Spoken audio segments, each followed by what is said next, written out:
Hey guys, it's Kara with the bag holder, and we are going to whip up some cute little, well, appetizers, I guess. We're going to do twice stuffed red potatoes. We're going to do, twice baked potatoes. I know you love them as much as I do. But we're going to do the same thing, but we're going to use little red potatoes. So they're great appetizers, finger food. We're also going to use these same red potatoes and make potato skins. We're going to show you how easy it is to do that. Then we are going to use what is left and make our fabulous, famous potato salad. So what I'm doing is I've got my water boiling. I'm going to sprinkle a little salt. I'm going to fill it up as full as I can and then let it boil. We are going to let it parboil, meaning that they are not so mushy that I can squash them, but they are also not so hard that I can't carve them. So we're going to add our seasonings and then just wait it out. Hi guys, welcome to the show. This is going to be a very fun and tasty show. I have to tell you, there's nothing more that I love than potatoes, cheese, and bacon. I don't know about you. Cheese fries with bacon, and add a little jalapenos, a little salsa, sour cream, yum, yum, yum. Well, we are going to do something a little different. We are going to do two different videos. So if you're watching this now, this is the beginning of each one of the videos. If anything that I say sounds good in this little intro, then go check out the other one.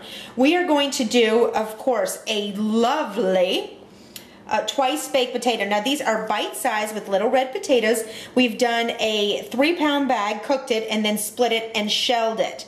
Then we are also going to do those yummy bar food potato skins that we all simply adore. I'm going to make them the standard way, show you how easy it is, but I'm going to give you some ideas of how to spice it up a little bit or fancy it up, make them a little more elegant. So check us out, watch what we're doing. Here's the ingredients that we need for both of them. That's what makes this wonderful. Two different flavors, two different styles, but very common ingredients. We need sour cream, cream cheese, bacon pieces. We've also, if you see over here, we've made bacon from scratch. We're going to use a little of that grease as well as the fresh bacon. It just wasn't enough because my 7-year-old son ate half of it. So we need green onions that we are going to do. We need lots and lots of cheese, if you see this back here. Salt, pepper, and garlic powder. That is it. Oh, and butter. Hello, butter. Gotta have butter.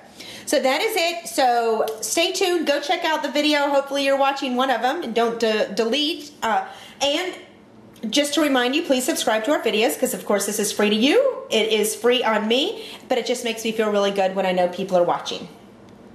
Now that we've got those little details out of the way, let's get on to making some tasty, tasty twice baked red potatoes. Now you all have had the twice baked big potatoes, which are absolutely delicious. This is no different. However, we're just changing the theme a little bit. We are making smaller potatoes so that we can serve them as appetizers if we choose to, or they make cute little dainty sides to your main meal. We're just changing it up. And red potatoes cook much faster, so if you're in a pinch and you want something a little more elegant but be done faster than those huge Idaho potatoes, red potatoes are your go-to deal. Now what I have already done, I'm going to show you. I've got all these potatoes and some of them are kind of discombobulated. I cooked them too long, or I took the crud out and there was just too much. So if you have one that's like that, like this one, I saved it so I could show you. It is totally discombobulated. There's no rhyme or reason, so we're just going to add it to the bag holder. I've got my bag holder. Remember, the bag holder turns any bag into a bowl so that you can have no mess meals in minutes. So I've got my bag holder. If you don't have one, you need to go buy one, but otherwise go grab a bowl. I have added, and I'll show you, I have gone ahead and scooped out the inside of the potatoes, which I have added in here. Now I have nothing else in here. You are with me to join me, and we are going to add everything else. We are going to add about 1/8 of a cup of green onions. So we're going to cut those, set it aside. I just need a little more because I'm actually doing 2 videos at one time. We're going to pop those right inside here. And then we are going to add seasoning. Now, this is a seasoning blend. That was my oven turning on because I'm getting ready to pop these in the oven as soon as we're done. This is just a seasoning blend that I whipped up because I'm putting it in 3 different meals. It's seasoning, salt, garlic powder, and this has a little onion powder. We're going to do 1.5 teaspoons of this. Just finish it up. Oh, and it has a teaspoon of pepper. Love pepper. It gives things a wonderful kick. Now we need to do about a half a tablespoon of butter. This is softened, so we'll pop that right in here. This is why I love the holder, because I can just do everything on it. I have no extra dishes, no mess. Now we need to add the sour cream, just as if you were stuffing a potato or you had a potato bar. We're going to do about a 1/4 cup of sour cream. We're going to do the exact same amount, maybe a smidge less, with cream cheese. I love cream cheese. It gives things such an awesome flavor.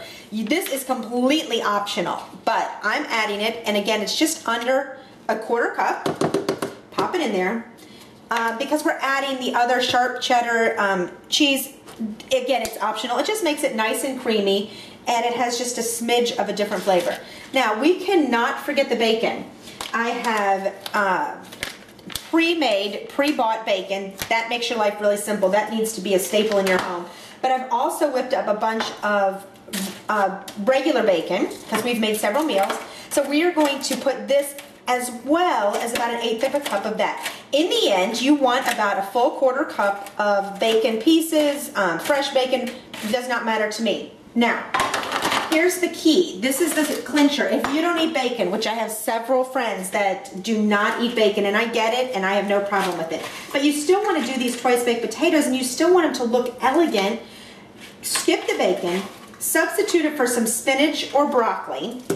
Substitute the sharp cheddar. Now keep everything the same, but substitute the sharp cheddar for some Parmesan or Gruyere or I just went blank. I can't think of any other cheese. Oh my gosh.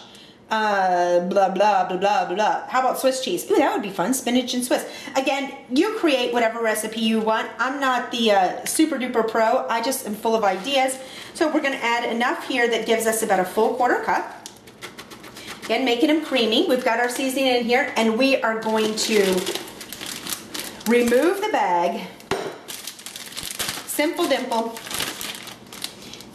And start mixing this. I'm going to add the cheddar cheese in just a minute. I just want to try to get this started to see if I need any more. I added a little more potatoes than I normally do. I actually put all the potatoes from another recipe. If you haven't had a chance, go check out the potato skins, where usually I'm just doing the batch that I make. But I thought, what the heck. If I have more stuffing than I need, that's all right. I'll just make a mashed potato casserole. Pretty simple. So you can see that this is starting to mix up nicely. I will tell you, just from feeling it, this was like 15 seconds, the texture, I'm going to add a little more sour cream just to make it creamier, because I'm going to stuff these and I want them to be yummy, not crunchy. Let's add about just under a 1/4 cup again. You know, the thing with cooking is the only time you really need to be precise, in my personal opinion, and take it for what it is if you're baking. And even if baking, if you love cinnamon, crank it up a little bit. If you don't like cinnamon, send it a notch down. That is the only thing that you've got some serious, and if you've ever heard my story, the only reason I believe that is because I got confused on baking powder and baking soda and teaspoons and tablespoons, and I don't even remember what it was. It was in home ec class, and I ended up blowing up the whole cake mix, the whole cake batter in our oven. My mother flipped out. First time I ever had to clean an oven, last time I ever wanted to. We're going to do about a half a cup of cheddar shredded cheese. And again, this is any flavor you have. You can shred it yourself. You can do the convenience of buying it. This is a 1/4 cup measuring cup, so we're going to do 2 heaping cups of that. But anyways, I blew up my cake, and that was the last time. Well, actually, I don't think I baked anything for a really long time. In fact, at that age, I don't know if you guys remember. Do you remember everybody had a Fry Daddy, and everybody bought biscuits? Like, that was the after-school snack. Bought biscuits and fried them up and rolled them in cinnamon sugar. Oh, what a lovely childhood. And then I wonder why I'm so big. Anyway, so we've got this. It's good to go. All we need to do is mix it, and then we're going to snip a tip, and we're going to show you that cute little method that I tell you about using bags. Snip a tip, no mess. But I'm going to mash and mix this just for about a minute so that we know that they are good to go. All right, the batter is mixed, And I'm able to clean up my thing pretty quickly. I love keeping things in bags because I don't have to worry about any dust or debris or, I don't know, random flies getting in. I can just pop it on the counter, set it aside, go clean up, and then come back to it. But we've got it in here. It is completely mixed. Now this is chunky mixed because I want to taste the potatoes. If you wanted to make it so that it was creamier or smoother, you really should have cooked the potatoes a little bit longer. But you saw in the beginning of the video, we par bake the potatoes so that when we peel or take out the center, they don't just crumble like a couple of them, like some of these have. So we par bake them, then we'll pop it in here and bake it again.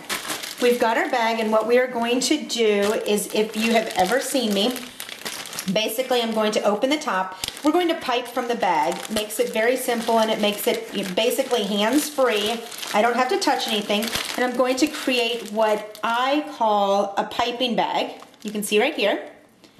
And we are going to get a pair of scissors. See this little tip right here? We're going to snip that. But we're going to snip it so that it's a little thicker because we've got potatoes. You snip the tip based on the desired look. If you are doing cupcakes and you want something thin, then, or drawing a line or writing something, you want just a little tiny tip. If you've got something thick like this, then you want a thick tip because you don't want to spend more time trying to get it out than you would. This is also great for stuffed mushrooms, just a little FYI. Now you see how easy this is? Done. And done. Isn't this awesome? You just pop it down. Now this one is the potato, and you may have to touch it. I mean, sometimes you may have to stop these little boogers from rolling. Done. See how easy, and I'm getting no mess. And here's the beauty. If I have some left, which I don't think I will. Come on, little booger, don't roll over. I could store it right in this bag. I could pop this bag inside another, even though there's a hole. The other bag will easily be able to be recycled and reused. I hope you guys can see how easy this is. I really love this for stuffed mushrooms. Fabulous, fabulous. This is the best way. Put all your stuff in a bag using the bag holder. And then snip the tip and pipe up just like that. Same with any batter. It's like a batter dispenser. Beautiful, beautiful. We're going to figure out how to get these things to sit up properly. Well, I do have plenty of batter, and like I told you before, I used the guts from my potato skins. I put this in here. So you know what I can do with this? Actually, I'm making meatloaf tonight, so I'm going to use this leftover for meatloaf. That way I don't even have to refrigerate it. Just pop it in the microwave. Now we've got our potato skins right here. I hope you can see this. You'll definitely be able to see when they're done. We are going to sprinkle, because there's already cheese, but we want it for appearance. Sprinkle it with some cheese, just like this. And I know everyone's going, oh, she forgot her wax paper. I totally did. Got sidetracked.